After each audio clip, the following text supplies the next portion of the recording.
Red Leader. And today, at the Holonet, we are going to be discussing the news from the outer rims of the wide, distant galaxies.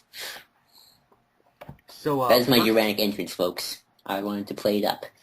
Yeah, so, our first news is kind of a continuation of a lot of LEGO news recently. Because we got, obviously, the thing that I'm very excited for, the, Dameron, mini thingy, thing. Your boy. He's your boy. In LEGO form. I'm very excited for that. So, but we have another, what would you call this? I guess CG or animated or stop motion, whatever. It's a LEGO show. It's a LEGO show. Yeah, the next LEGO show, which is the Freemaker Adventures, and they're having this. It's a continuation almost of many of the other LEGO Star Wars adventures that they have been producing for a couple of years now. Remember those older ones with like the Clone Wars setting? Oh yeah, like with Chewie taking a picture when they like crash their mugs together and it cuts to old. Yeah, no, but not just that. Although that's definitely the starter point of it. There's another one where they had that weird power up guy with the weird arm, and the search for the holocrons. Yeah, like the Yoda Chronicles and all that. Yeah, stuff. The Yoda Chronicles. I love the Yoda Chronicles, especially the way they portray the Emperor. I don't know, the Emperor and Vader are like hilarious in those things. Which seems to be happening here as well, where we get that. I'm like, give me. Oh, I love that. I love being able to make my Star Wars villains comedic. Which is what is so good about this Freemaker Adventures thing, is it seems to be doing that. Of course, I wish this was, well, I guess we're already getting something set in the, so I guess it's okay to do another thing set in this. They're getting the Force Awakens Legos. Yeah, so we're already getting the Poe one, so this is kind of a cool little thing. But yeah, so with this, we got a trailer for it. I didn't actually hear about this until today. Me neither. I think it's announced it today. Apparently, this whole thing about a Kyber saber, which it's weird to me. Like, I'm interested in this. It seems like it's a fun little thing. I get that it's a comedic that's not supposed to be canon. But what's funny to me about this, a sword made out of pure Kyber crystal, like how powerful that is. In the old EU, the Sith made blades out of pure Kyber crystal, and they were incredibly weak. If you don't know, like the old Sith blades, like a lot of people like Ludo Kresh and the old Sith, like the Sith of Ludo Kresh's Empire, they used blades like this, and they weren't really effective. In fact, a lot of time you couldn't. They were just regular swords made of diamond, and if you don't know, diamond is it's hard to break, but as long as you hit it at the right point, it can shatter. What's funny, shatter points. And what's funny about that is, of course, there's the classic Star Wars technique of shatter point, where you can break an object. You see fault lines through the Force, so you can actually break like a wall into little pieces. Mace Windu has that. Darth Cassius has that. Which is kind of funny to me that they're having this like big, like, oh my gosh, a blade made out of pure Kyber crystal, and it's like, I don't know. The thing with the LEGO Star Wars is that you can tell these are some hardcore Star Wars fans. Like, remember that joke Darth Vader when the Emperor wants to attack Kashyyyk, and he goes, "Let's invade Wookiee world," and Vader goes, "Its name is Kashyyyk. It's in the Terranor system in the Outer Rim," and the Emperor goes, "Wow, you're a real Star Wars nerd, aren't you?" Like, I love that joke. That just shows that there's a lot of heart into this. Yeah, it's kind of like with Robot Chicken with the Dengar joke that nobody gets. Oh, yeah. Which is Dengar's happy. And if you know Dengar from the EU, he is not a happy individual. But yeah, to this seems like a fun little thing. Like, it's a family who goes on adventures and stuff like that. Though it is kind of funny to have, like, they clean up the trash of the Imperials and stuff like that. It's like, wouldn't the Imperials want that stuff back, or like the Rebellion? It's just cheaply made. Well, I don't know. The LEGO Star Wars is pretty much Robot Chicken for kids, without the swear words. Well, Star Wars Detours was going to be that, but remember Star Wars Detours? Oh yeah, I saw a trailer for that. That's really cool. I wish that had all the voice actors. It was Seth Green. He wrote like 40 episodes or so, and then it got canceled. That's the big tragedy of Disney taking over. Not the EU being gone. It's Star Wars Detours. Yeah, Star Wars Detours, and possibly no more Robot Chickens. I love those Star Wars Robot Chickens. Those are hilarious. Oh my gosh, we need to do a commentary on this one. But yeah, back to the news. So that's the Freemaker Adventures. It seems cool. I'll probably give it a watch for the first episode. I'll probably watch it when I can find it on TV, because that's how I always watch these Star Wars Lego things. They just Well, luckily they upload these to the website, usually. Yeah, that too. That too. It used to appear on Cartoon Network a bit. But yeah, so that's the end of that news. On to Anthony Mackie suggesting the Hulk might actually be in Civil War, because this movie, clearly just doesn't have enough characters in it yet. I'm so excited for Civil War. I mean, I think it needs a few more characters. We need to hit that 100 character mark. No, we need to like just triple the characters, triple the characters, more characters than there were in the comic books. We need 7 different Captain Americas. And 20 different We already Spider-Man. have 3. We just need 5 more. And Spider-Man. We need Spider-Man. Because everyone wants Spider-Man. Yeah, we need Spider-Man 2099. We need Scarlet Spider. We need Ultimate Spider-Man. We need Miles Morales. They all need to be there. We find out the entire Spider-Man universe has already happened, and we're finally getting a movie in it. Which I know a lot of people kind of want. That'd actually be cool in my mind. But yeah, to this, Anthony Mackie is usually a trusted source of information on this kind of thing. Isn't there a rumor that, General Ross is going to be the Red Hulk? I mean, you have him. And that is so not happening. But to this, there's been rumors for a while about Mark Ruffalo, but... these rumors died on very fast when we found out, okay, he'll be in Thor 2. Which is going to be weird. Why? If you're putting him in another Marvel film, why would you put him in Civil War as well? The novelty of putting him in Thor, which I'm not happy about, but nevertheless, the novelty of that is that you don't have to shove all the Avengers into Civil War. So why would you freaking shove him? It might be a cameo. It could be an after-credits scene. Well, yeah, but the way he talks, have they filmed after credits? Well, no, because I guess it could be, I don't know why you'd have the end credit scene of this movie be Thor set up, but I guess that is possible. Now, that'd be the only way I'd be okay with this news, because I was really happy that Thor wasn't in this. In fact, what was weird was the one character that I thought would definitely be in this and should be in this isn't, which is Fury. Well, to be fair, we don't really know what's going to happen, because unlike a certain other movie trying to do this concept, we don't know much. And did you realize who I was talking about when I sounded very ominous? As somebody who rides the DC hype train, I will ignore that. I'm sorry. I have more trust in Marvel right now, honestly. I'm so excited for this movie. I mean, you've got the Russo brothers, the trailers look awesome, it seems more streamlined than the comic itself. Well, the problem is, it could very easily go in 1,000 directions because of how many characters there are, which is it's a hard balance. It's a really bad, well, not bad, but it's a hard line to draw, kind of how much do you give each of these characters to do? Well, the Russo brothers do need practice. They're going to be doing Avengers Infinity War Part 1 and 2. Oh, God. If that movie already had a lot of characters, this is... Well, yeah, Just remember, these guys directed Winter Soldier. But what was good about that was there was 4 main characters, one of which died in the first act of the film.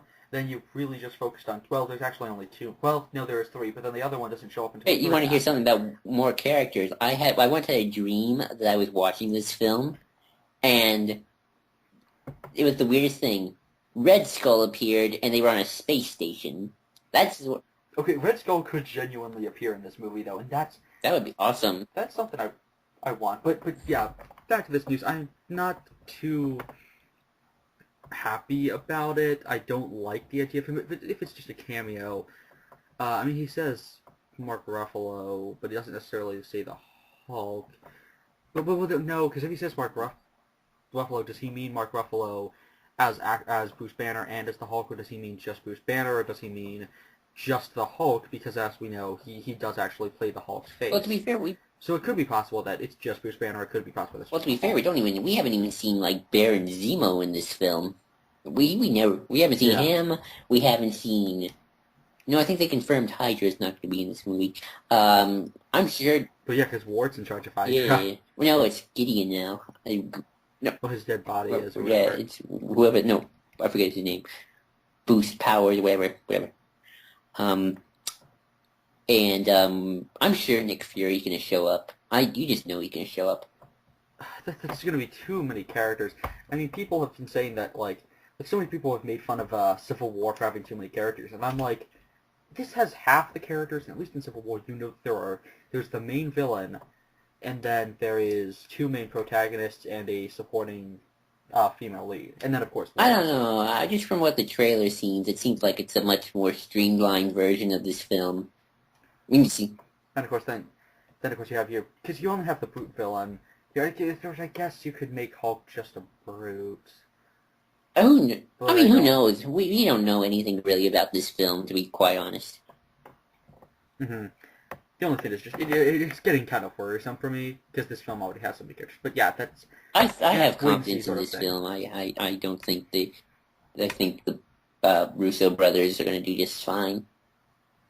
Yeah. So next news is this Batman v Superman stuff, which is the soundtrack and 30-second bits from all 17 scores of the soundtrack have been shown. And, I haven't even looked at the soundtrack yet.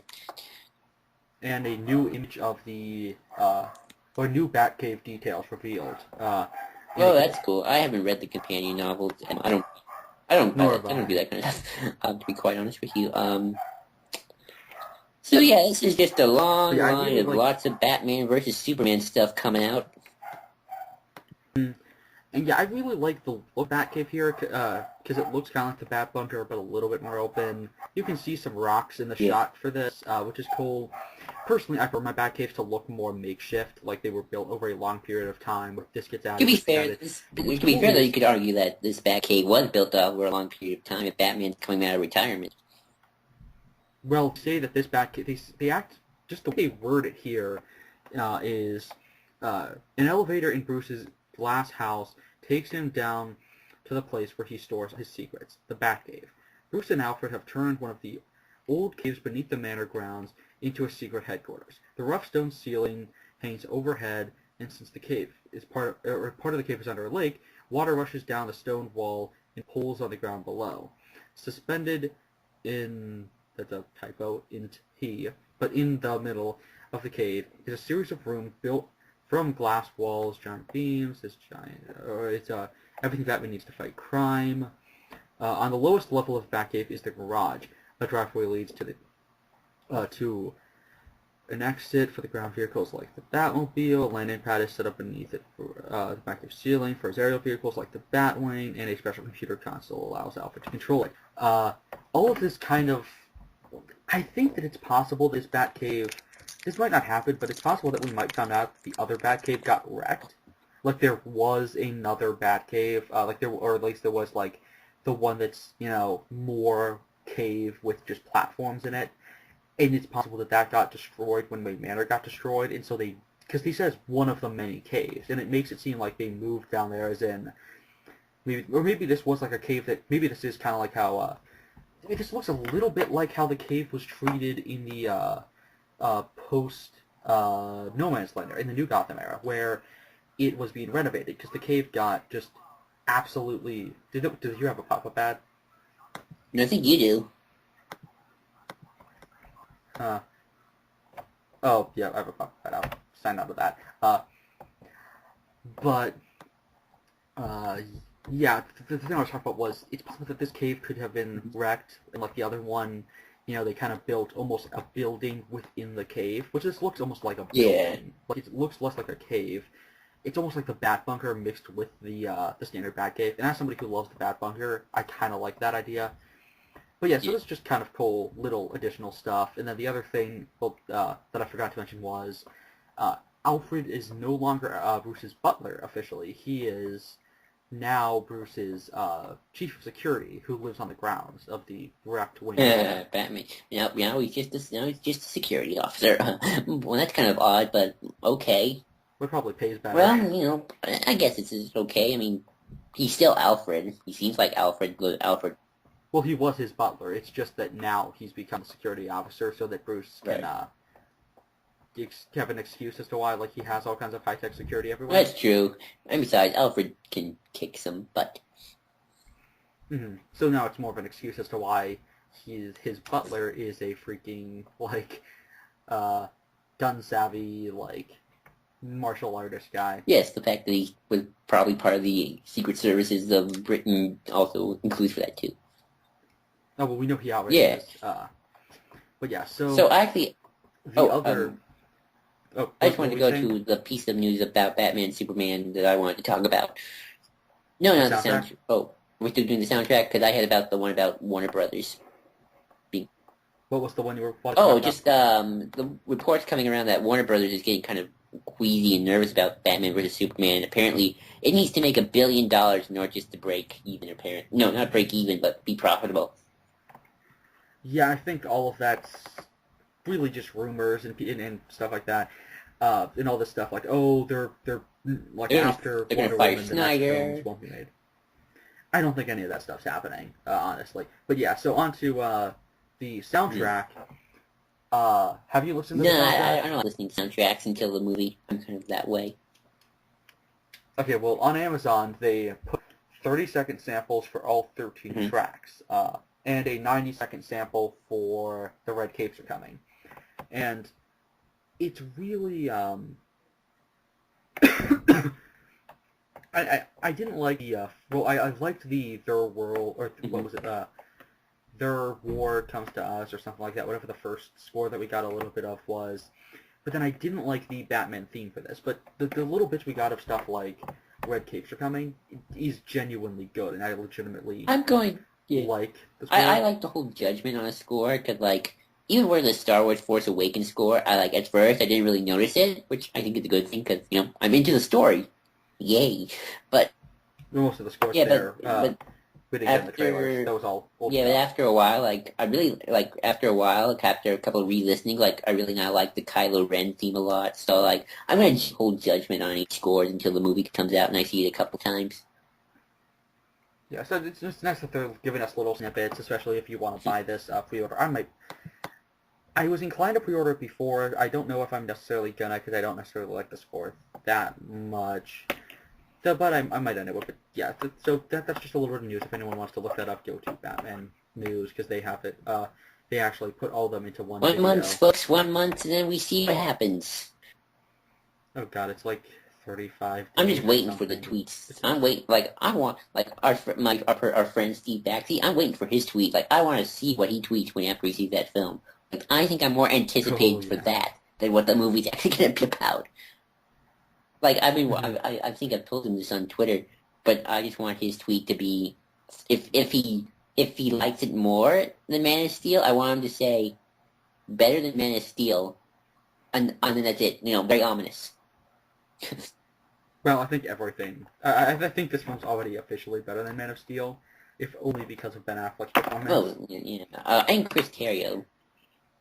But yeah, so on to the next story. It's Toy Fair 2016. Hasbro has shown us some new, or has expanded upon their previous, the thing. So Marvel Legends has Black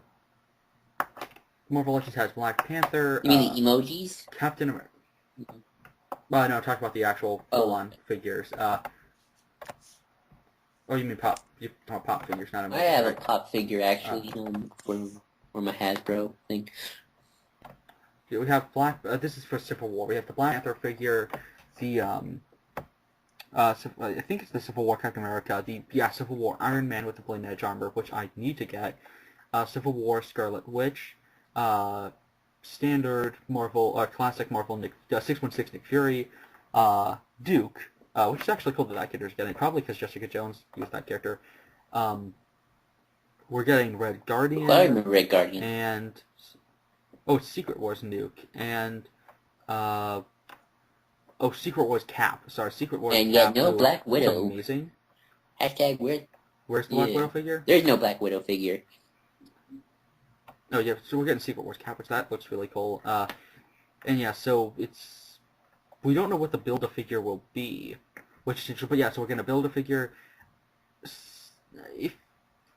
I don't know if I get. I don't know if I necessarily want the Nick Fury, the Duke, or the Red Guardian or Scarlet Witch figures, but if the Build-A-Figure is good enough, I might buy them all. I'll definitely buy the Black Panther and Iron Man figures, though, especially the Iron Man. I don't really buy toys or action figures, to be honest. Although I do actually have quite a couple collections of. I mean, I do have like little tidbits, but I don't like actively buy them. Like I get them more from my folks and Christmas presents that just because they think it looks cute, and I put them on my shelf. I always procrastinate with them because I'm like, oh, I could buy 2 trades for this, but I recently kind of got to this point where I just say, you know what, screw it. I like figures a lot. Oh, So I don't mind. Buy them.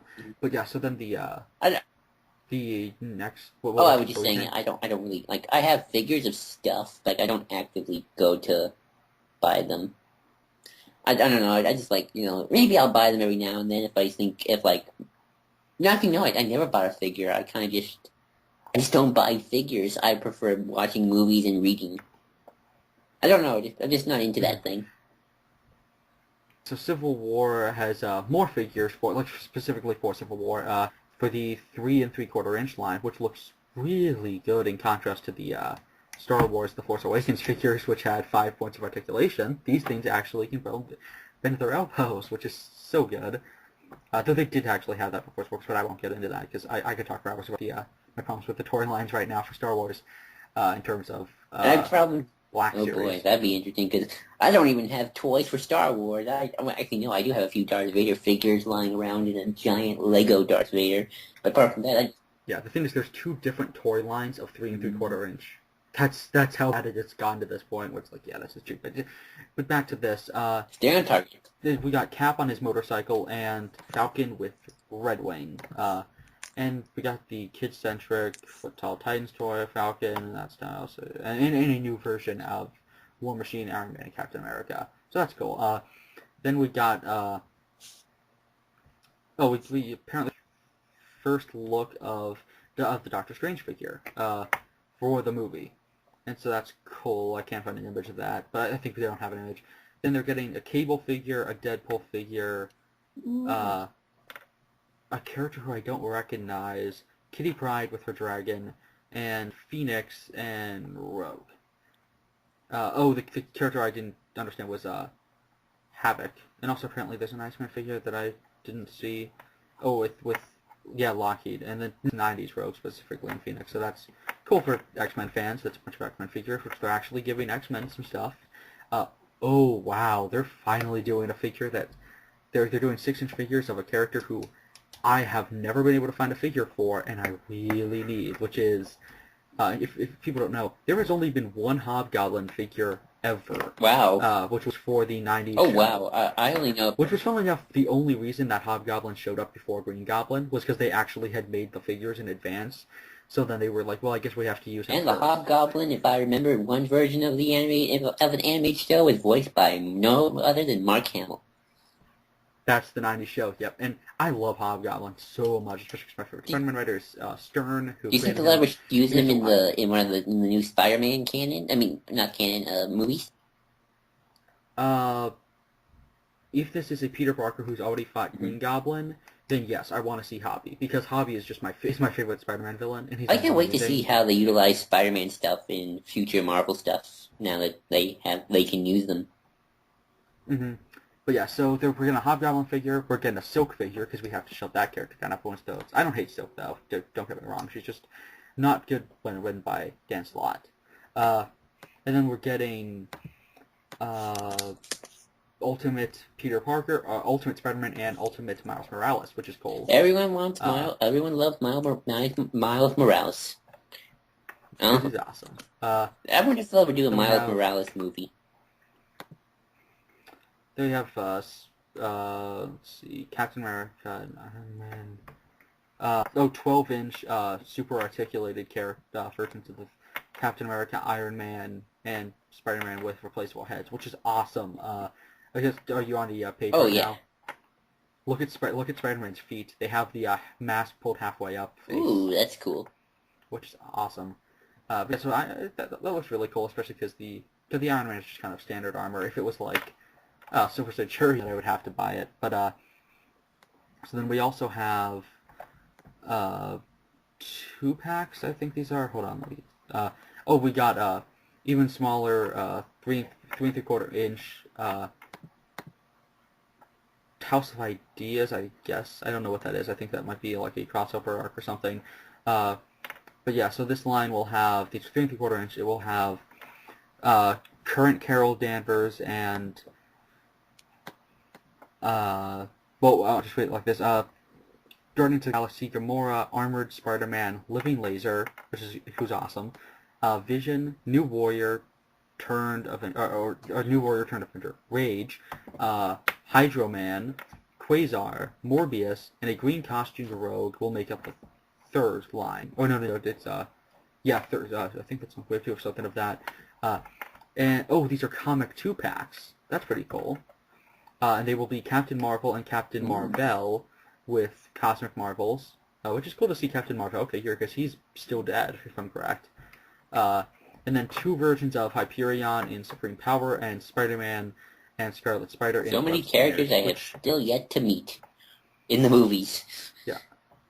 I need to get, probably I'll get Living Laser. Armored Spider-Man really cool, so I might pick up that figure. Now, the next stuff that we have down is actually goes more into Star Wars territory. Mm-hmm. If you notice something on the picture to your right. Is that Revan? Next to Poe. I've heard rumors about... So, the embodiment of awesomeness next to the other embodiment of... Oh, are those sideshows? Wait. Well, let's see this. Oh, it's a fan poll for future installments of... Oh, it's the winner of the fan poll. So Revan won because Knights of the Old Republic Revan...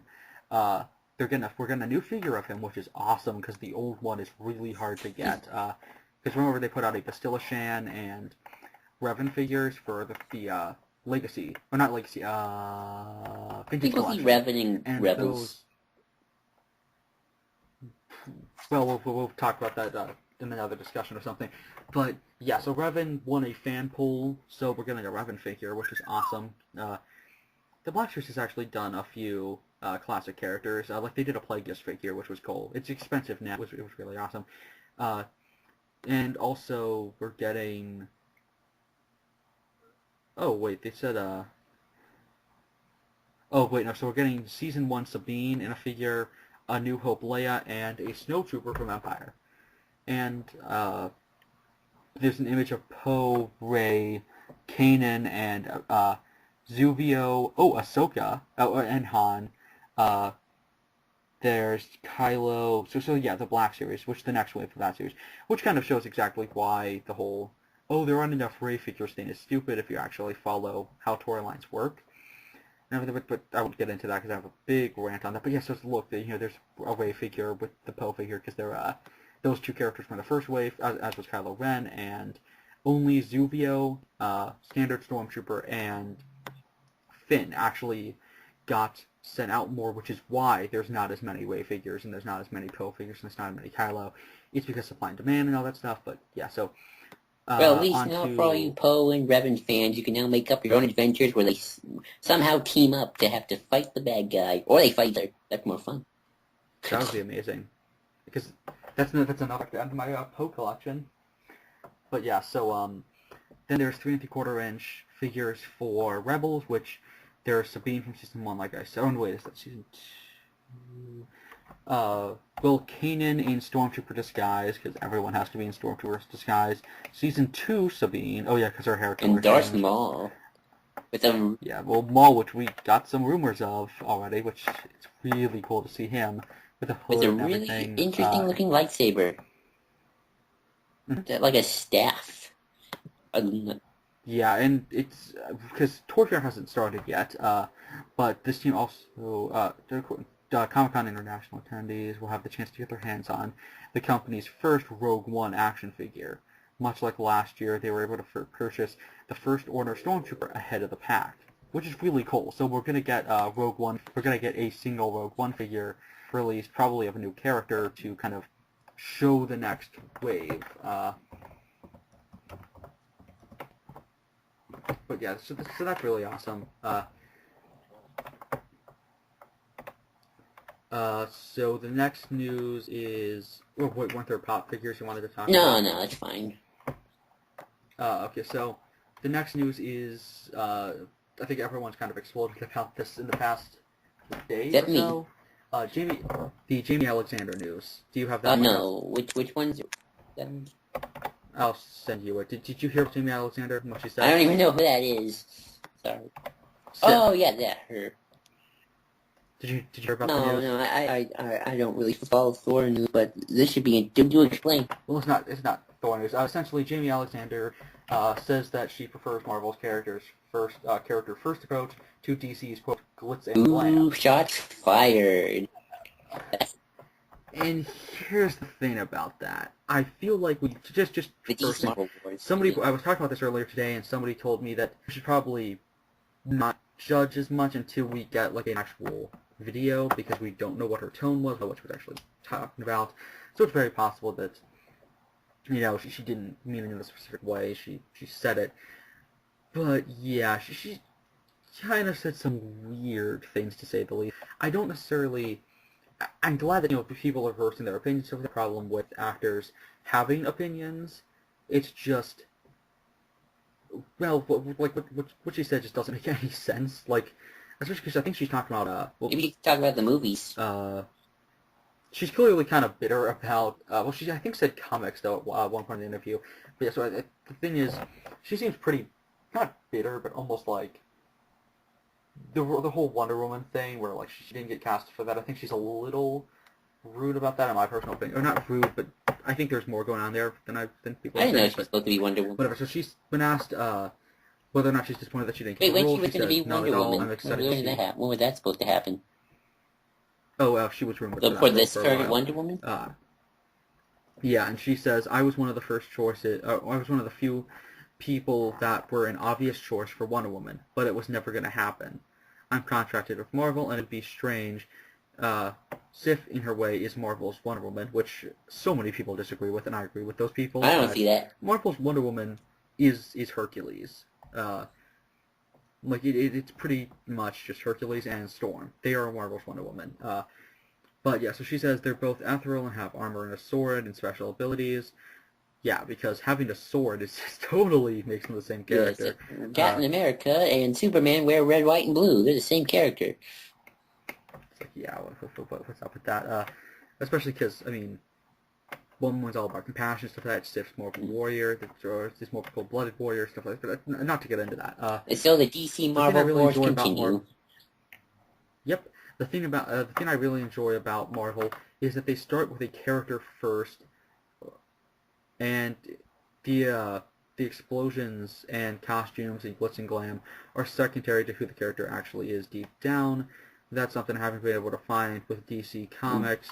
I know that's a bold statement, but it's been my experience. She says, I'm a huge comic book fan, and I've read lots of different comic book outlets. I enjoy Marvel. Well, I'm not just saying that because I'm in the Thor films. I gravitate towards Marvel characters, and of course, I really love Linda Carter. There will never be a better Wonder Woman, which is a dick move to say right before Gal Gadot, gets her first role. Yeah, the people finally start to like Gal Gadot.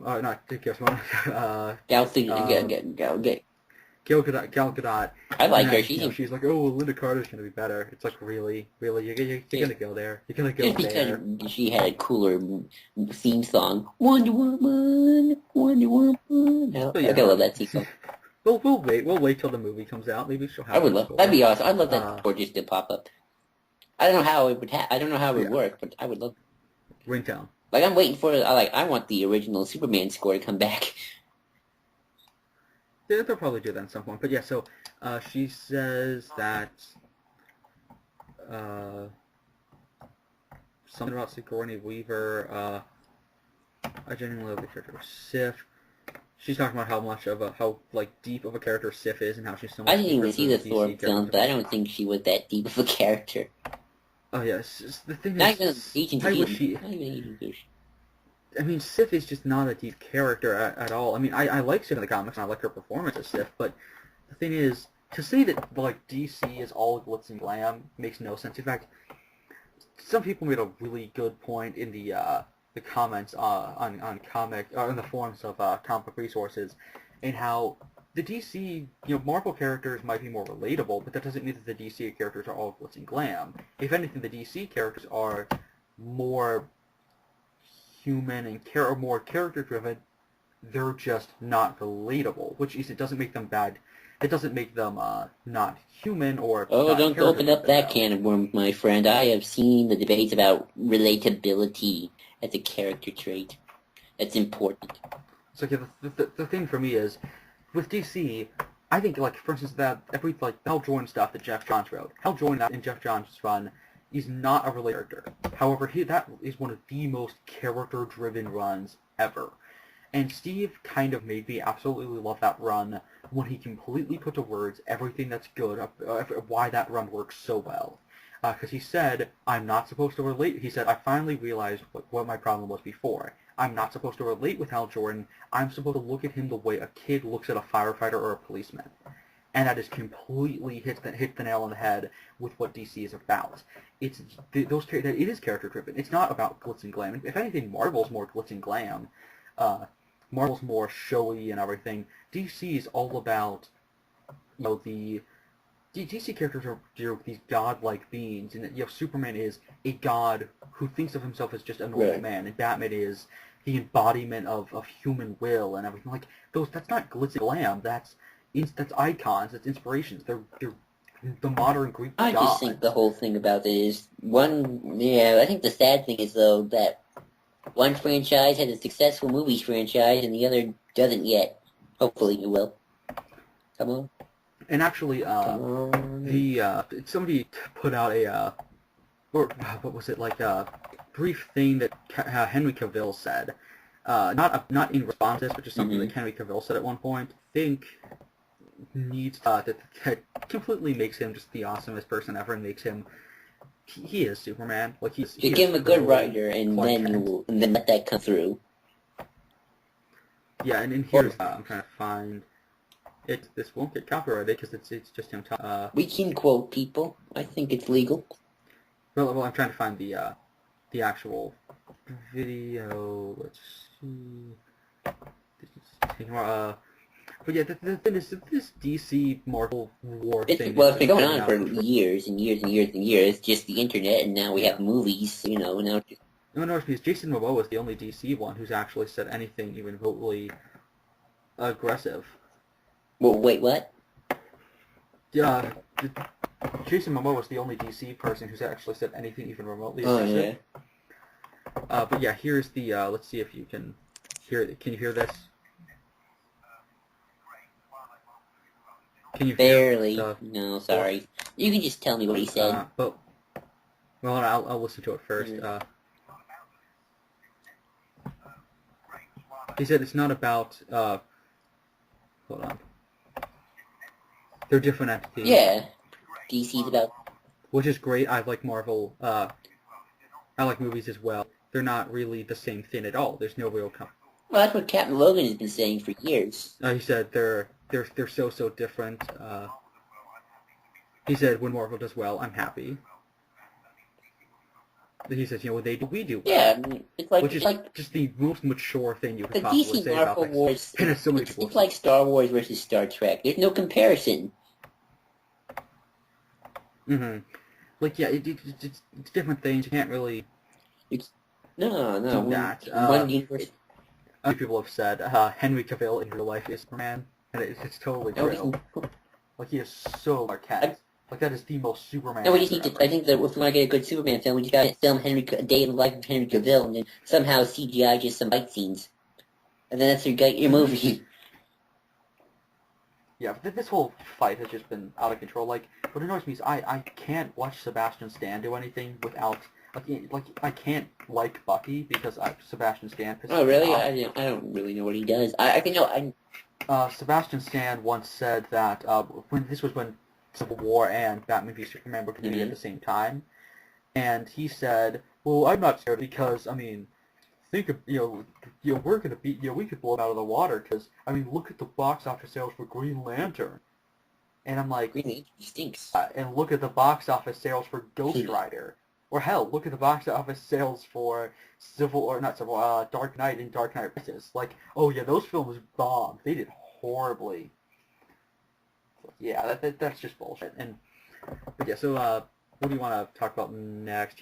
How about the Star Wars Force Awakens adaptation? Oh yeah, that seems really cool. I've never been one though for buying the comic book adaptations of the movie, except for the Episode 3 comic and the Episode 3 novelization, which I would recommend to everyone who likes Episode 3 but wishes it was a little bit better, because that book really makes Episode 3 pretty good.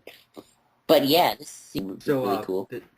This is going to be a 5-issue comic book adaptation of Star Wars The Force Awakens, written by Chuck Wendig, and art by Luke Ross. Wendig did Aftermath, by the way. It's odd. And the art guy who did Secret Wars. So this, when will this come out? I don't know, but it's cool because we're going to get possibly filling in gaps. Could be. And getting some deleted scenes that got cut. Like, maybe we'll actually get to see like one shot of Poe leaving the planet. That would be interesting. Or like we might get to see the Maz Kanata scenes and stuff like that. And this just seems like something that would be cool. And also for even that cool scene with Snoke talking about how he was, he's trained other apprentices and talks to Kylo Ren and stuff. We won't see that sort of. Well, yeah, you mean that exact scene? Yeah, we'll probably get that. Yeah, so this is just kind of a cool little bit of news. But so the next thing is it the DC reboot? Because I would love to hear that. I want to know. Well, no, let's build to that be the finale. Okay, I really want to know about. But yeah, the next thing is Daredevil, the trailer and the Punisher trailer. And so part 1 of the trailer for season 2, and the 2 teasers that came out today for Foggy. I saw the Punisher trailer, and the Punisher trailer kind of reminds you a lot of Dark Knight. Like they're going to that direction almost a bit. More Diet Batman show. Yeah, and of course they had the line. So it ended on the line, you're just all it takes is one bad day or whatever. Which, yeah, it takes a little too Joker. Like, the thing that was great about Miller's run is... Have you read I only know about Daredevil through the bad movie, which I never saw but heard about, and, of course, the TV show. Well, I finally finished his run, and the thing about his Punisher stuff is... Punisher is not the Joker. Like, you could argue... Yeah, he's the antithesis, but it's more in the same way that, say, I don't know, like Hawkman and Green Arrow are, where they're two people who fight, but they're not necessarily arch enemies. Like, they have different ideals, they have different viewpoints, but they're not like, they're enemies, they will physically fight each other, but it's not like a Joker thing. Like, it's not that sick, twisted sort of thing. But at the same time, I love this trailer. Who knows? I mean, who knows how Punisher will be in the actual series? I always have to be skeptical when it comes to trailers. Yeah, there's a lot of Punisher Max stuff here apparently with like the carousel, and we get to see his home, and it seems like by the looks of things, everything that Matt, it seems possible that his family was actually killed because of the power vacuum that Matt created. And that's fascinating that his parents or his family was directly killed because of that. I'm curious though. Where's Kingpin? Is he going to be coming back? Is Punisher just the villain? Probably not. Or antagonist? It seems like Punisher will just be the villain. We might not actually get even a super villain at all. We might just get Punisher versus Daredevil. Because I mean, look, Foggy, by the looks of things, is fighting with Matt. Yeah. And. Like, because there's the whole thing of, you've already shed so much, you've shed your fair share. Like, the whole thing of we see him like on a rooftop with the police, so it's possible that he might betray Matt, not Matt's identity necessarily, but he might have them intercept Matt, kind of trying to stop him. Karen seems to be against Daredevil now, even though she was like the big supporter of Daredevil. Because she, maybe Daredevil actually created this guy. What if he makes things worse? Like, everyone seems to be kind of against Matt, and it doesn't seem to be, like, a very... I don't think Matt's going to vilify, but I don't think this is going to be, like... Last season, Matt was proven right in his ideals. I think this season, even if he doesn't kill, and even if, they end on, okay, Punisher was wrong, the way Matt handles the situation, I think... I think at the same time, you're never going to be actually able to fully disagree with Punisher. Right. No matter where you stand on the issue, not just because he averts for like I love that line when he says, you're just a half. I think you're a half measure. You knock them down, they get right back up. I knock them down, they stay. Yeah, that's definitely persuasive. That's why I love Frank Castle, because especially because have you watched the Punisher movie, No. the R-rated, but not No. you need to watch that. It's Oh, on okay. Netflix. Here's some. Not Warzone. The what's his face?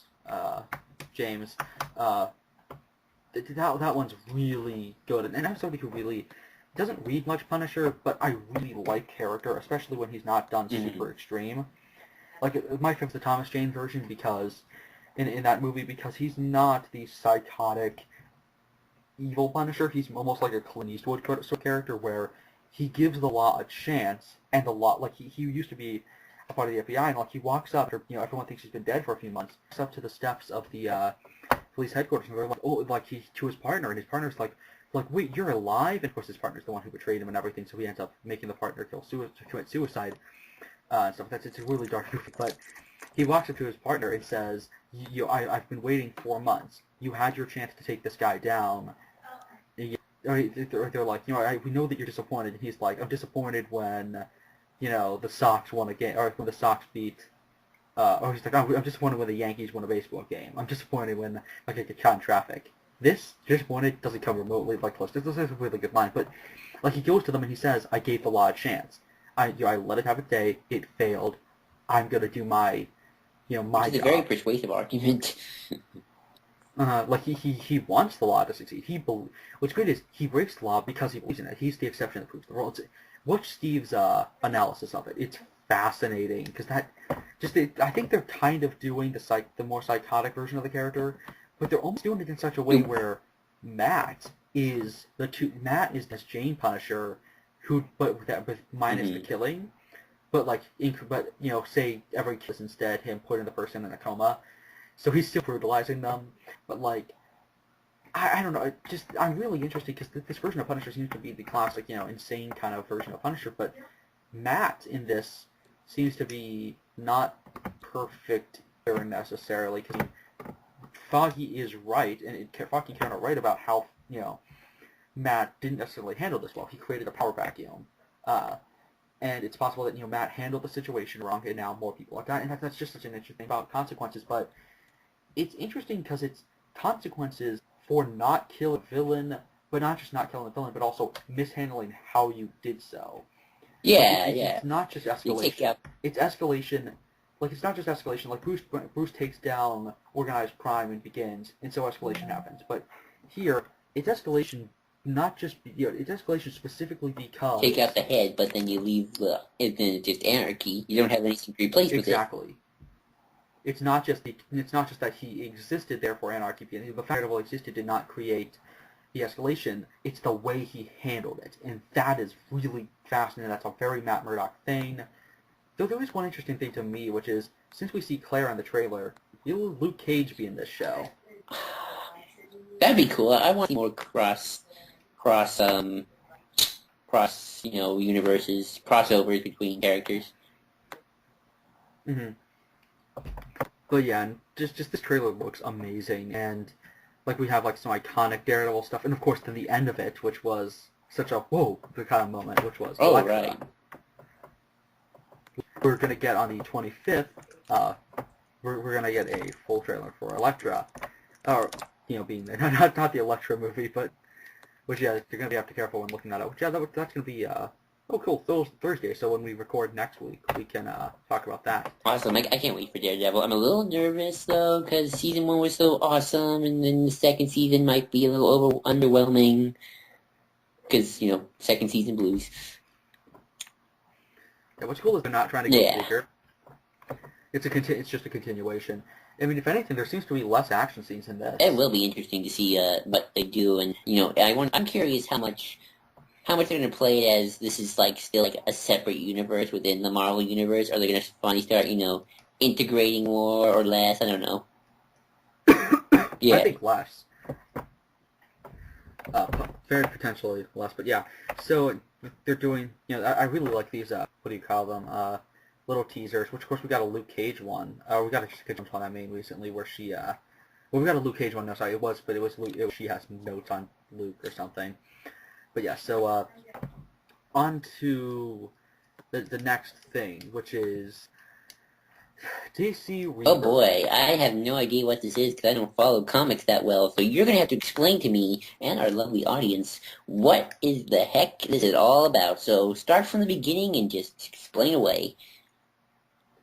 Okay, so we got the stupid New 52. Dan Dido, being the idiot that he is, had the New 52 happen in an attempt to modernize the DC universe and have a new continuity that was more cohesive. But then, of course, the idiotic thing they did was they started at a certain point and they tried to keep the continuity the same, but shortened it 5 years. So then they had to make it so Batman was around for 9 years and Superman for Which made 7. no sense. He doesn't even make sense to me, and I don't even read the comics.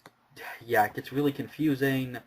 Uh, hell is Damian Wayne 11 if Bruce has only been around for 9 years? All that stuff just gets so. And of course, so I've weird. heard things about like certain comics still being in canon while others aren't, like Killing Joke. Yeah, like Green Lantern's in a bubble. Yeah. But yeah, so what ended up happening with that Everyone was, hated it. it fell apart. So then earlier last year we had the DCYOU, the DCU, which was as Comics Alliance referred to it, old dad speak, and it completely like DC Riley, it's trying to be hip and cool, and so yeah, they yet again trying to be hip and everything, and they're like, oh, we're gonna pick, stories over continuity. I love Steve actually has the best response to this, which is why not have both? I don't know. Continuity's hard. That's why. Just kidding. And the problem is we have no idea. Like right now, James Gordon is Batman, and Bruce Wayne is finally starting to get his memories And isn't James back. Gordon in a bunny suit? Yes, but at the same time, in Justice League, Bruce Wayne is Batman after that, like post Super Heavy, he is Batman, and he's God. He's the God of Batman is God in this new comic? Yeah, they kill the new gods get killed. And so everyone, and this is actually a really good arc. The Darkseid War, Darkseid and Anti-Monitor have this epic battle. And all I know is that Zack Snyder, that the new Batman stuff is just Grant Morrison light. That's all I know. Yeah, and so like, Green Lantern is the what was Green Lantern? I think Green Lantern's like the god of, I forget what he is. Maybe like, I don't know what he's the god of, but like Batman's the god of knowledge. Flash the Grim Reaper, which is interesting. And it's really cool, and it's fascinating explorations of what these characters are, and you give Batman ultimate power, and he starts to abuse it, and it gets really fascinating, and it's interesting, and stuff like that, and it's actually good Batman. The problem is, just there's so much of a divide, like, you're not telling, like, why not just tell different stories at different periods, instead of, like, let us know what happened, like, with Legends of the Dark Knight, you had your basic one and done, or not one and done, so you had your arc-based, Batman story set in his early days. Then Shadow of the Bat was more solo Batman story set in present day. Detective, which was when it was written by Dixon, this is all during Nightfall and stuff like that. Detective was was Batman and Robin teaming up, and then Batman would have Robin, but it would more so focus on Batman and his supporting cast other than Robin. Like it wouldn't be, it was roughly the same book when you get down to it. But so, like that, that's the thing. Like, you had a balance. You had a little bit for everyone. Here, we get Super Heavy, which is Morrison Light, and it's Scott Snyder overhyping everything. And it wasn't just specifically talking about Batman, but everything really was momentary. Like, there were so many changes made to these characters, and it was all so momentary, and nobody cared. So they were like, it's already been done before. We'll tell you, yeah, we're like, well, we'll tell you the, occasional, like, we'll occasionally give you little snippets of just standard stories for these characters. And, like, but why not tell us, like, instead of doing everything as a be-all, end-all, build to this stuff. Like, instead of every arc being Superman loses powers or gets, like, the next big challenge, have there be a book that is continuously dealing with that, where there's another book. Like Moffat seasons of Doctor Who, where everything's like this big event. Unlike the Davies eras, where everything was a lot more low-key. Well, I mean, okay, there was still big stuff happening, but you know what I mean. But it was an arc. It was a progression. Like, you actually built to it. It wasn't just every single 6 issues you changed the status quo. And that's not just happening with Batman. That's happening with every single book. And they're all being forced to do it. And that's the problem. And so they're really screwing over their creators in a lot of ways. Like, they're saying it's more creative freedom, but really, it's not. It's not more creative freedom. It's just short changes. So, like, Super Heavy screwed over Tomasi. It screwed over the people writing Mackerel, which I don't like those people, so that's fine. But it screwed over the people writing Grayson. It screwed over the people writing Detective. Well, that wasn't honestly. It screwed over the people. Just every book got screwed over because of Scott Snyder's Super Heavy. Because everyone has to write Jim Gordon, and the problem is, it's so short term. Like with Jean-Paul Valley, there was 2 people writing him, and then everyone else just kind of got to do whatever they wanted. Like Alan Grant got to write Bruce Wayne and what he was doing when Jean-Paul Valley was in charge, and in Shadow, and in Legends, whoever was writing that month got to do one and done, or not one and done, got to do arcs with Bruce Wayne in his first year. Like there was, people got to do whatever they wanted, and so you could still tell Batman stories. Just you didn't have to do whatever the main guy said. But the problem was Scott Snyder's top dog, and so he says, well, now the Bat family hates each other. So then every writer has to cut stories that they wanted to tell because Scott Snyder wants the Bat family to hate each other for a year. So then everyone else gets screwed over, and then that's the problem that happened with Super Heavy, and that keeps happening. And that's the problem with having such a loose continuity, really, or not him well. Like, because the thing is, they're saying it's a loose continuity, but it's not. It's more of just not paying attention to a continuity while you're still saying it. Like, I don't know, it's implemented weird. So onto Rebirth, which has happened like 5 months after DCU. Well, 8 months after DCYOU started. I don't know. We're getting another thing. And this is kind of like a post-Convergence, because Convergence is what started the DCYOU. What's So Convergence? Convergence? Just explain to me and to everyone else who's confused. Convergence was, essentially, we got a bunch of all the different worlds of the multiverse.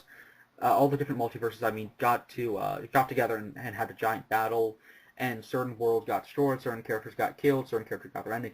I didn't like it because it was telling the final story for a lot of characters, and I feel like I don't want to see Tim Drake. Well, actually, I can rant for hours about how they ended Tim Drake's story, where, he does his, the final scenes with Tim Drake, he's just kind of an accessory to Stephanie Brown instead of his own character, which that pissed me off, because you end a character's giant saga, a character who was essentially bred to be the replacement of Batman, and his story just ends with him sitting on the couch. Like, it's not him standing proudly next to Bruce. Like, the last time we saw Tim Drake before Convergence, Ra's al Ghul called him Detective. Ooh. Yeah. That's some respect. That's respect. Like, that's so amazing, and that's a progression of the character, and I feel like they're trying too hard to... So I think Rebirth can work, because what they've been saying so far is they want to make it like, which they keep saying, like, we want to return DC back to its former glory, or whatever, to its legacy. And that's just weird, and that feels really, like, gimmick, kind of like, speaking to hype yourselves up without actually explaining what the hell is going on. And, of course, the big thing they've said so far that makes me laugh so much is their big thing of, that there's a big poster. You're looking at the poster right now. I saw the poster, yeah. It's not a reboot, and it never was. I don't get, what does that even mean? Because everyone says it's a reboot, and they're like, well, it's not a reboot. Yeah, guess what? They said New 52 wasn't a reboot. It's a relaunch, yeah. It's a quote-unquote relaunch. It's an ongoing mission, according to Jeff Johns. If I were in charge of DC, I would just reboot. I would just say, it's a reboot. I would blow up everything, just start over, get the best of the best, and we just work our way. And we would not make Batman 5 years into his career and everything's weird. We would go the long Halloween way. Yeah, that's what everyone wanted with New 52, is if you're going to do that, start from scratch. You want a new universe? Do that. And also, don't undo the previous universe. Just do almost like an alternate universe sort of thing. Sure, I would do that. I would say, we're just going to focus on this universe now, and I would just... See, I'm a big proponent of Batman being the first superhero, a la Christopher Nolan, and then you get Superman later, and then it gets weirder and weirder as time goes on, but it's sort of like, we start normal, and then, like, 25 years later, it's all weird and stuff, and got Darkseid. Oh, side note, apparently, Episode 7's working title is Space Bear. But yeah, so just a side thing that I saw in the corner. Sorry, Episode 8. But back on top. Yeah, so there is they do some other stuff that just doesn't work at all for me with Earth. Like, the news of, books are going to be put back to $3, so they're $2.99. Yeah. That's good. The problem is, guess what? They're going to be, 17 of these books are twice monthly. Oh boy. Only 15 are monthly.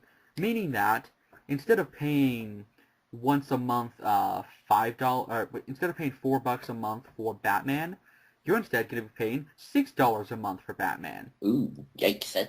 So it changes nothing. You're paying more because they have 2 issues in one. Also, they're changing around creative teams. Like, I was really glad that Scott Snyder was leaving Batman and getting Prince of Rush Blood. Guess what? We're going to get Tom King, the guy who did Convergence and is a critically just shamed writer who's horrible.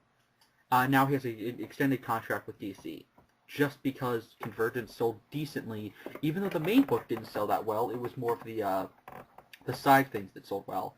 So yeah, that's bullshit. And also apparently Tomasi might be off Detective, and Snyder will be taking over that, which is just so pathetic. Like, it's so out of control, and they just randomly, oh, we're gonna do new #1s. Which, yeah, like every book is everyone gets like a special. Everyone gets an 80-page special apparently, or no, not an 80-page, just some of them get special. So we're getting Aquaman Rebirth. In June, we're going to be getting Aquaman Rebirth, Batman Rebirth, The Flash Rebirth, Green Arrow Rebirth, Green Lantern's Rebirth, Superman Rebirth, Titans Rebirth, and Wonder Woman Rebirth. Then later that month, we will get Aquaman 1, Batman 1, Flash 1, Green Arrow 1, Green Lanterns 1, Superman 1, Wonder Woman 1, and then new issues shipping twice month. Well, all those are shipping twice month. So all those books are twice monthly.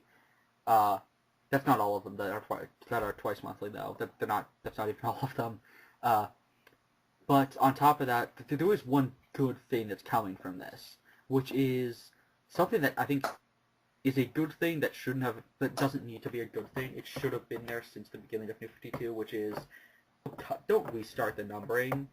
But they're finally back to it. They've I think they're either jumping in where they cut, or they're accommodating for what the old numbering was. I forget. But Action Comics is back to number 957, will be coming out in June, and Detective Comics 934 will be coming out. And I'm really happy about this because I really don't like the fact that every time I look up an issue that's current, like if I look up Batman issue 34, I get classic Batman issue 34, and that's just confusing. But yeah, and also, it's good to have that legacy, but the thing is, why did they need this in the first place? This shouldn't have been a problem. They're trying to fix things, they're trying to fix problems that shouldn't have had to happen at all. That only happened because they overcomplicated things, because Dido's kind of an idiot. And again, this not a reboot tagline, I have one thing to say to that, which is, we draw the line at $2.99. Remember that slogan? Nope. Yeah. Anytime I go to the comic book store and pull out a back issue of We Draw the Line at $2.99, I laugh hysterically, because in less than a year, they immediately, because that was when the New 52 started, they said that before the New 52, the moment the New 52 began, books were $3.99. DC just needs to, I don't know what DC needs to get its act together. I either need something really bad to happen or just something really good. Yeah, and so, then for July, we're getting Rebirth specials, Batgirl and the Birds of Prey. That's kind of cool that's a team-up book. Hal Jordan, Green Lantern Corps. At least Hal's back. But we're getting The Hellblazer, which is probably just going to be heavily censored and not as cool as if it was at Vertigo. Justice League Rebirth, which will not have Johns on it anymore. He's actually leaving before this. Nightwing Rebirth, which means that Dick Grayson might be Nightwing again. That is super exciting for me because I don't like him being Grayson. I hate that. It's a good book apparently, but I just don't like the fact that he's not Nightwing anymore. But yeah, I don't understand it. Red Hood the Outlaws. It just seems so confusing, all this continuity and these things, and DC just doesn't seem to know what it's doing, and The movies don't seem to know what it's doing. DC just does not have a good decade. Yeah. And then Red Hood and the Outlaws is still going, which is just stupid. Then we're gonna get Hal Jordan and Green Lantern. Shipping twice a month. So twice a month books for that. The next wave of twice a month books are Hal Jordan, the Green Lantern Corps, Justice League, and Nightwing. And then the other books for that month are all just kind of standard. And the Superman, or the Super Dash Man. I don't know what that's supposed to be. I know that there's going to be a Superman. Well, actually, maybe that is the Superman book, or Superman book. I mean, which actually seems fun. How do you think this reboot, not reboot, will affect the movies? Bruce Wayne will be Batman again. Yeah, apart from that. I don't know. I mean, at this point, when you compare the DC comics to the movies are looking pretty good. At least a little more streamlined. So yeah, fall will have Rebirth specials, Batman Beyond, because that book's doing so well right now, with the constant horrible critical reviews of it. Blue Beetle Rebirth, which I'm excited for, that we're getting a Blue Beetle book, and it's once a month, so now I can actually get that. And I'm very excited for that book, because that's going to be Ted Kord, because in Forever Evil, they set up that Ted Kord would be coming back. And so Teddy's back, which I'm just so happy as a Ted Kord fan. That's exciting. As long as Batman's no longer 5 years into career and has 3 Robins and all his villains, and I'm a happy person. Because that just always bothered me. That one thing just always bugged me. And then Deathstroke Rebirth, Earth 2 Rebirth, because that's like the 4th Earth 2 book since the New 52 began. Because there was Earth 2, and there was Earth 2 with the... Earth 2 seems to be a big thing. Like, it's on Flash, it had comics. No, I mean, as a JSA fan, and as a Golden Age fan, I love Earth 2. Classic Earth 2, at least. But yeah, so Earth 2 started as Earth 2, then became a... I think that got canceled, and it became a weekly comic that told the end of Earth 2, like as it gets destroyed. Then we got Earth 2, The Society. That has lasted 6 issues, and now it will be renamed to Earth 2 Rebirth, or the new Earth 2, I mean. So 4 book changes in 5 years. That's my response to all this. It just, my head hurts. I don't know. Yeah, thank God you don't have to read this stuff, but I do. I don't. So. I don't. Oh man, all this continuity, and I thought Doctor Who was convoluted. At least that had the excuse of time travel. And one continuity. Yeah, so Suicide Squad reboot. And technically, Doctor Who never rebooted. So Suicide Squad Rebirth, which is probably because of the movie coming out. Hopefully we'll get a new writer, but if Scott Lobdell is still on Teen Titans, is still on Red Hood and the Outlaws, and Suicide Squad, I will punch a freaking wall. Which we don't know any... that's the thing I should have said. We don't know anything about the... creative teams yet, which is an important thing to remember. All we know is that Johns is leaving Justice League, and that that Snyder's leaving Batman, and that Tom King is taking over that book. But yeah, so then we're getting Supergirl Rebirth, Teen Titans Rebirth, we're getting Titans Rebirth and Teen Titans Rebirth, which makes me think that Titans will be the classic, or not classic, but like the Devin Grayson era Titans, like. You know what I'm talking about, like when Dick Grayson was Nightwing and Donna Troy was a major character on that team. And, I only know the Cartoon Network Teen Titans, to be quite honest with you, which I actually, like, I've seen the comic book Teen Titans just a little bit. I think I like the cartoon more. Not the Stamp Gum, the old one. Yeah, the Titans I'm talking about is, have you ever watched Linkara's more? No, I haven't. I have, did the Blockbuster Busters Teen Titan retrospective, which he talked about. Yeah, I'm talking about like the Devin Grayson. I think Titans gonna be the '90s Titans, like '90s to 2000s Titans, which was like Tim Drake was on the team for a while, and like that Titans, with like Donna Troy in her black costume, and Dick Grayson was Nightwing with a better costume than he had before. The Wally West was Flash. That Titans era. But yeah, then we're getting Trinity Rebirth, which might be either about the characters from Trinity War, which is stupid, which apparently that book's actually decent, but the idea of just giving those characters a book was dumb. Or it could be the DC Trinity, which might be nice. So yeah, for fall, the books that will be twice a month are Cyborg, Deathstroke, Harley Quinn, Justice League, and Suicide Squad.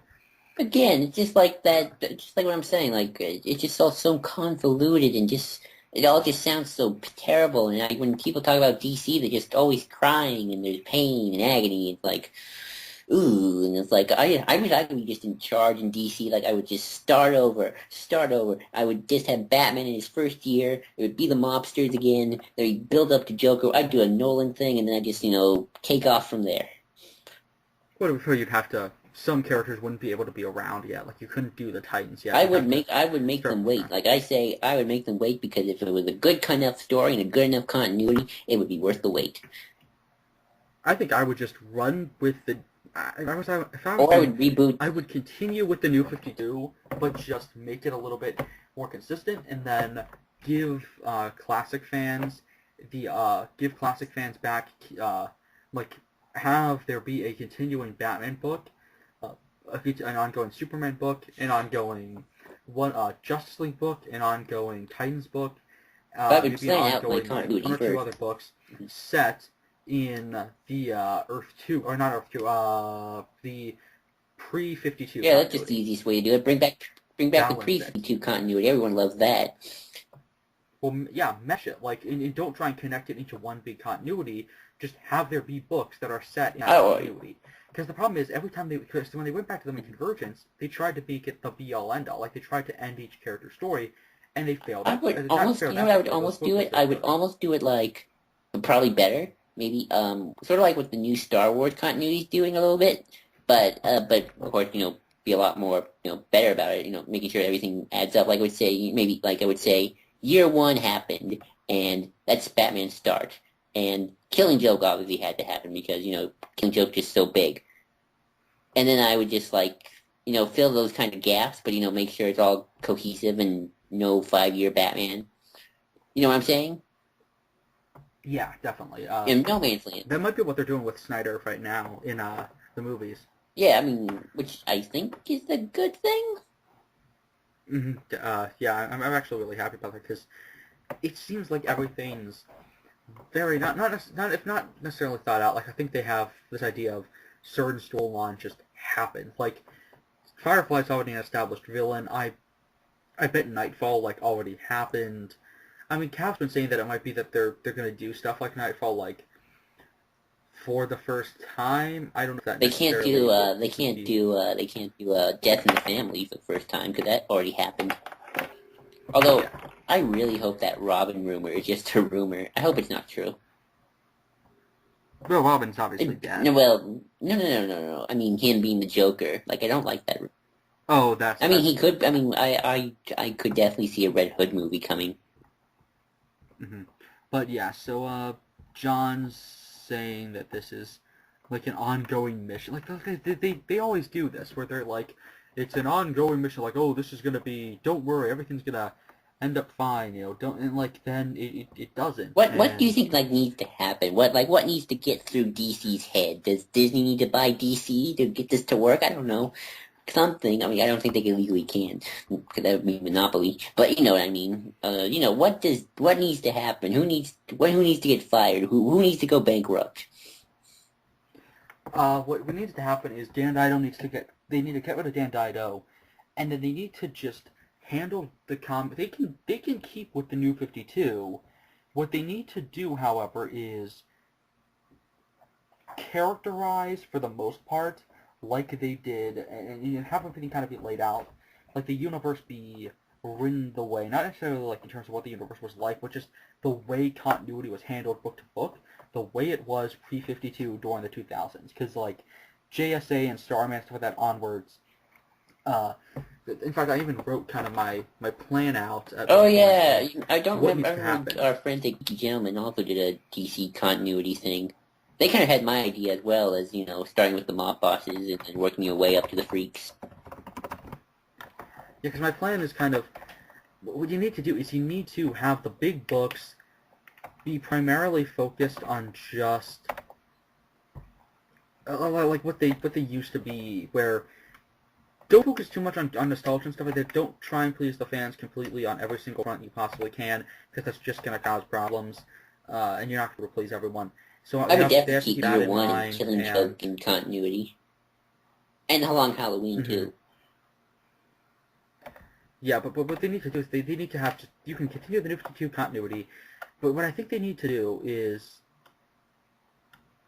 uh, like, no, hold on, I'm trying to find what I said. Yeah, here's what I said. I think DC needs to fix itself, or to fix itself, DC needs to stick to new, fresh books that they keep dropping. Books like JLU, Arkham Manor, Gotham by Midnight, Batwoman, and all the other stuff that's been ended that's been ended cut too early.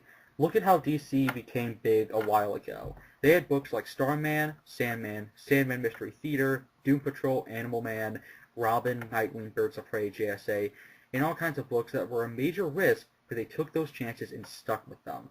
Dan Dido gets what taking chances can do, but he never actually gives the book a chance. He takes risks, but then they immediately cut them. Like, the moment they make a leap, they just are like, oh, it didn't immediately start selling better than Batman? Well, axe it.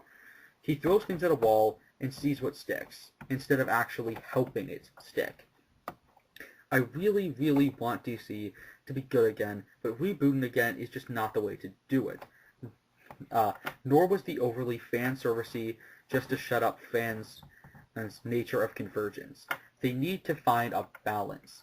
Bring back some elements that people Bring back like, Grant but also Morrison. make it That's feel that's my natural. answer to everything nowadays. Just bring back Grant Morrison. That's Mm-hmm. probably Steve's answer too. It's everyone. Yeah, I think Grant's kind of done with DC at this point. Yeah, which But is why I yeah, want him on Doctor Who. they need to stop trying to tell the ultimate end to these characters' stories, and the new age and quote-unquote evolved versions either. What worked in the past was that DC's staples like Batman and Superman were mostly the same. They were allowed to just stick. Bruce could die, but nevertheless, his supporting cast was the ones who had to change. Bruce Wayne wasn't changed in a radical way. I'm not against character progression or challenging a character or telling like a big major shaking up the world arc. I like the evolution that Morrison gives the character. I like Superman getting married and stuff like that, and the growth they give him with the new Krypton stuff.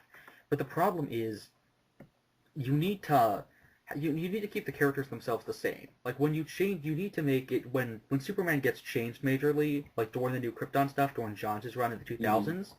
That was a build. They didn't just it wasn't every 6 issues. Oh, now Superman's a radically different I character. like Oh, now the I nature of like his world Grant changed. Morrison's run in terms of like Final Crisis and Batman R.I.P. and stuff. Yeah, he shakes up the DC universe, but he shakes it up. It's not just a gimmick. It's not just and here's the big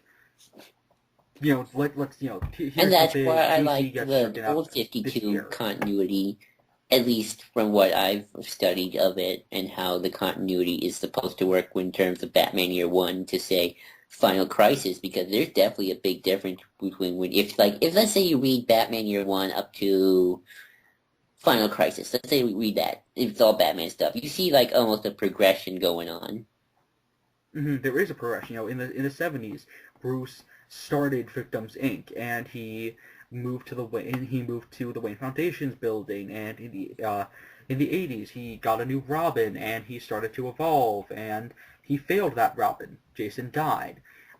He got Tim Drake. Like I can map out Bruce Wayne's progression based on like Conway and everyone like each individual writer and how over the years Batman has changed in terms of his relationship, specifically due to Robin.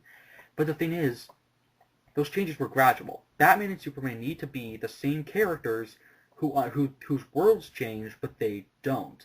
The world gets shaken up. They're supporting. When Bruce Wayne Like died, Luthor, he was still Bruce Wayne. Lex Luthor becomes the president, and that was built up What was great about that was though they built to through that, No Man's and Land. it wasn't. Yeah, and the problem, and also the thing with No Man's Land, it got fixed. That was a big change to Gotham, but it didn't just immediately go away the moment that The book death of ended. We Superman. had The new death Gotham. of Superman. That was great too. We had an era of rebuilding. They have to fix this stuff. The problem with the current DC stuff is just they wreck their shit constantly every time things go bad. When instead, they just need to kind of stick with it. Like in the 2000s, what was great was the events weren't trying to shake the DC universe up, and again they stuck to the smaller books. So you could tell new and original hip Starman was a very hip and young character and relatable and stuff like that. But however, Batman could be the very classic, beloved character. But you could also tell versions of Batman like Terry McGinnis and other stuff and stuff like that. Oh, here's a perfect And example and Dick Grayson, when Dick Grayson became Batman, he could be a Batman who grew and changed. But the thing is, you have to have Bruce Wayne and stuff like that actually stay the same. And I'm not saying you can't do plot progression with Bruce Wayne. I'm just saying you have to make that a big thing. You have to build to it. You have to evolve the character instead of just arbitrarily being like, let's just. Here's a perfect example of DC progression and continuity. The DC animated universe. Like if you start from Batman TAS to say Aftermath in Justice League Unlimited, there's a good chunk of history there. Mm-hmm. Especially if Terry McGinnis is like the continuation of the Batman legacy. Yeah, definitely. And again, with Dick Grayson, he evolved as a person, but that change didn't just, Batman didn't change as an ideal or anything. Like, they didn't constantly shake things up. There was an evolution. The world felt lived in. The problem with New 52 is I don't feel like it's a universe that's lived in. Like, Superman is characterized 6 different ways. But with the old continuity, like, Superman and Batman would be characterized the same. But then, like, Nightwing is a character who could completely be a different person in 5 years. And the sad... Because that's and everyone always says, nowadays, DC should be like Marvel. Marvel had the cinematic universe, it's planned out. But DC was the first one to... Well, I wouldn't say they planned everything out, but they definitely made it work. Mm-hmm. So yeah, that's all I have to say. DC, you have problems. Fix them. Yeah, same for me, really. Just, I love DC. DC is my favorite comic book company, and they have my favorite characters, and I like it as a universe overall. But the problem is, well, like, it hurts me. Like, it really hurts to see DC, just constantly do this. And at this point, it's kind of like, just, they need to either run major damage control or stop running damage control. Because in a lot of ways, the damage control is what's messing this up. Who knows what DC needs to do? Well, you already said what DC needs to do. I mean, who knows what will break the cycle? Something needs to crack. I think we need to get rid of Dan Dido and bring Archie Goodwin back from the dead. Yeah. Or find someone else. I don't know how... They're like... No, it has to be Archie Goodwin. We have to talk to Archie Goodwin's ghost. He will tell us to go to Dagobah, and like we'll see Bill Finger's ghost, and he'll tell us to go to Dagobah and learn from Archie Goodwin. Oh no, like bring Chuck. Actually, this would be a genuinely good thing to do. I know Chuck Dixon quit DC because he had a falling out with them. Bring him back because he actually understands the lay of the land, and he gets it, and he understands how to make. He gets how to mesh it. Like, his Nightwing run had a character who constantly evolved. His Green Arrow stuff was a way to do a new and bright update of Green Arrow by having a new character take over the mantle. His Robin stuff was a way of having a character who grew but over time, and was a new character who was able to grow in changing different ways. His Batman stuff, Bruce stayed mostly the same, but over time slowly evolved as a person, not by radically shifting who he is and his approach, but rather by just growing and learning from his mistakes. And that all happened simultaneously with Dixon, and that's what's so great about that guy. And Birds of Prey was like that, and they need to bring him back. They really did. This is why I'm probably one of the few... This is why I probably would disagree with you if we ever do a discussion on the Arkham games on why Arkham could work as a universe. Like, it can. The problem with... I'm okay with Arkham being a universe. My problem has always been that they did it poorly where they didn't actually have a cohesiveness. Like, all of a sudden, Hugo Strange is... like all of a sudden, Batman's never met Hugo Strange, even though... In Asylum, he was stated to be Batman's first enemy. Well, a comic... Oh, yeah. Yeah, those kind of things, where The problem with Arkham City is they Which is strange because they pick Arkham and Asylum. they pick and choose. The strange thing though with Arkham, we're going to get off topic here again, and I guess we should. I should save this for the Arkham discussion, which we will one day. Yeah, maybe But we I just should, want to say this one thing, and I'll probably repeat myself because I do that a lot in my discussion. The thing with Asylum is it almost acts though if City happens because they have like the whole mayoral campaign, and there's actually like blueprints from Asylum of our city, from what I've heard. Mm-hmm. In game with your Yeah. edition. The other thing is, like, Cities of Progression, the problem is the universe itself, like the larger world. Where, like, in Asylum, certain stories were stated to be canon, but the problem in City is they, for the sake of references, they canonize certain stories Like No Man's Land. that they simultaneously contradict, and that's the problem. They retcon No Man's Land out of existence while simultaneously adding elements that require No Man's Land. Which we'll get into So later. either you have to run damage control and explain what happened, like, oh, Jean-Paul Valley didn't become Batman, Bruce just broke his back and then came back later. But the problem is they don't explain that. They don't. They just kind of leave it up to you, and you're kind of lazy in that way. Surprisingly, I didn't notice a lot of this stuff, but that's a different discussion for another time. Anywho, yeah, pretty much, again, my thing, either hire Grant Morrison, because he is the nerd god. He can do no wrong. Mm-hmm. He should be the one in charge of Doctor Who. But I'm fine with Chris Chibnall, which is another discussion.